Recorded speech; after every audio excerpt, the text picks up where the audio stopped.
آیت کریمہ کی فضیلت، اہمیت اور وظائف۔ آیت کریمہ وہ دعا ہے جو کبھی رد نہیں ہوتی۔ رسول اللہ صلی اللہ علیہ وآلہ وسلم کا ارشاد ہے کہ مچھلی والے حضرت یونس علیہ السلام نے مچھلی کے پیٹ میں یہ دعا کی تھی، تیرے سوا کوئی عبادت کے لائق نہیں، یقیناً میں ہی ظالم ہوں۔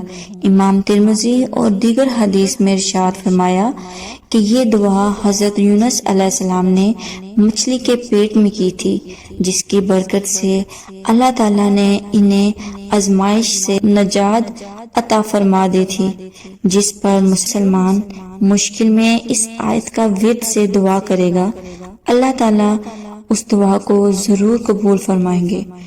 جامعہ ترمذی حدیث شریف میں ہے کہ جو مصیبت زد بارگاہ الہی میں ان کلمات سے دعا کرے گا تو اللہ تعالیٰ اس کی دعا قبول فرماتا ہے۔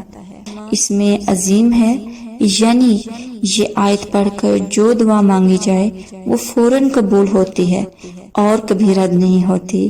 اس میں عظیم سے مراد وہ اسم ہے کہ اس کے ذریعے اللہ تعالیٰ سے جو مانگا جائے اللہ تعالیٰ فوراً عطا فرما دیتا ہے۔ در حقیقت اس دعا کے وظائف بہت زیادہ ہیں۔ اس دعا کا ورد کرنے والا ہر قسم کی دینی، دنیاوی رنج و غم، تکلیف، سختی، مصیبت، گھبراہٹ و پریشانی اور مرض و بیماری سے ہمیشہ کے لیے نجات پا لیتا ہے۔ جزاک اللہ۔